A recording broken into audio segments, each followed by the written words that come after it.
Olá, que bom ter vocês aqui para mais essa reflexão. Hoje a gente vai mergulhar em algo que é não só teológico, mas profundamente devocional e transformador para a nossa vida prática. Vamos falar sobre como a nossa relação com Deus deu um salto gigantesco, saindo de uma separação absoluta para uma intimidade que é pura, direta e sem interrupções. É, literalmente uma jornada que reescreve a forma como o próprio Criador nos vê.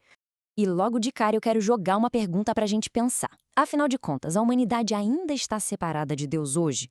Sabe, muitas vezes, mesmo dentro das nossas tradições de fé, fica aquele sentimento persistente de que o divino está lá longe, inalcançável, né?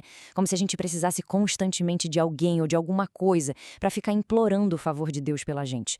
Como se a porta ainda estivesse meio fechada. Guardem bem essa pergunta na cabeça porque a resposta para ela é incrivelmente libertadora. Então, vamos começar pela parte 1, a antiga distância divina, entendendo a antiga aliança.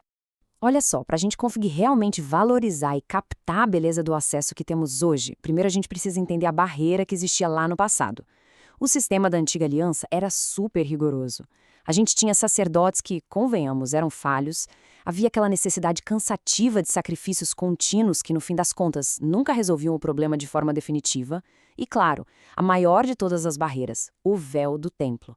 Era como se houvesse uma placa gigante de não ultrapasse, dizendo: Deus é santo, a humanidade não é, mantenha distância.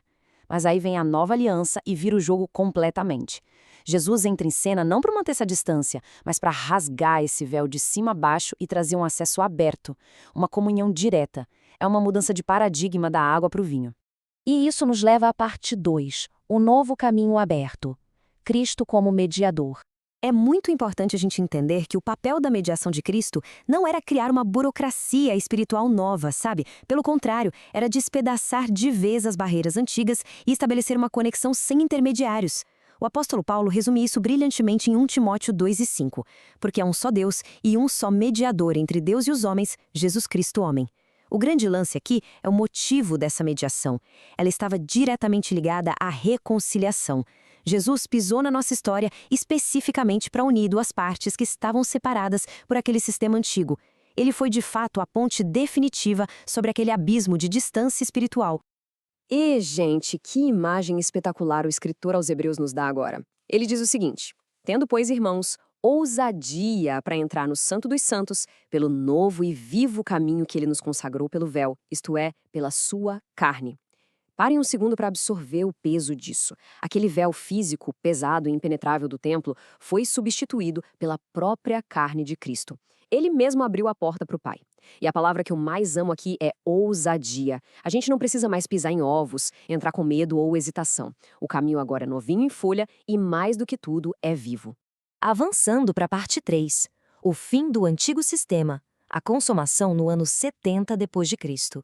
Agora pensem comigo, para que esse novo caminho fosse a única realidade vigente, o velho precisava obrigatoriamente sair de cena. E a história nos mostra uma progressão muito clara disso. A gente começa lá atrás, na era da antiga aliança, que era cheia de sacrifícios e apenas sombras do que estava por vir. Aí temos o ponto de virada na cruz, onde o novo caminho foi instituído e garantido pelo sangue de Cristo. Mas reparem num marco crucial, o ano 70 depois de Cristo. A destruição literal do templo lá em Jerusalém não foi só um acontecimento militar. Teologicamente falando, foi o ponto final visível daquele sistema da antiga aliança. Foi como se Deus desmontasse o palco onde a separação era encenada todos os dias. E isso nos lança de cabeça na última era, a realidade consumada, onde o que impera é pura comunhão direta e ininterrupta. A missão mediadora bateu a sua meta histórica. É justamente essa transição histórica que dá todo o sentido às palavras dos apóstolos na época. Olha o que Hebreus 8,13 diz. Ao dizer nova aliança, envelheceu a primeira. Ora, o que foi tornado velho e se envelhece, perto está de desaparecer. A primeira geração da igreja viveu bem no meio desse furacão, numa transição de tirar o fôlego. O sistema antigo estava ali, caduco, envelhecendo a cada dia, prestes a sumir. Os sacrifícios até aconteciam quando essa carta foi escrita, mas o sistema já estava com os dias contados. E quando aquela estrutura de pedras finalmente caiu, a barreira da distância caiu junto com ela para sempre.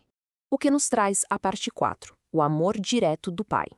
É hora de repensarmos a intercessão. A gente precisa, com muito carinho, corrigir qualquer ideia que faça a gente imaginar o Criador como uma figura ranzinza, distante, de braços cruzados, que precisa ser convencida a gostar da gente. O próprio Jesus corta essa ideia pela raiz no Evangelho de João. Ele diz: "Naquele dia pedireis em meu nome, e não vos digo que eu rogarei por vós ao Pai, pois o próprio Pai vos ama." Gente, que declaração absurda de tão linda! Jesus está anunciando uma época de acesso tão livre, mas tão livre, que ele fala: "Olha, eu nem vou precisar pedir ao Pai por vocês. E por que não? Porque o próprio Pai já ama a gente." A reconciliação nunca foi sobre um filho bondoso tentando acalmar um pai furioso. Nunca. A verdade absoluta aqui é esta: o Pai simplesmente não tem resistência à humanidade. Muito pelo contrário, como Paulo deixa claríssimo em 2 Coríntios, Deus estava em Cristo reconciliando consigo o mundo. Foi tudo iniciativa de Deus o tempo todo.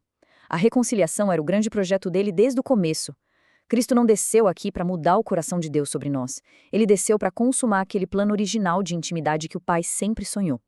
É um convite maravilhoso para a gente apenas respirar fundo e descansar na certeza de que somos a visita mais esperada na presença de Deus.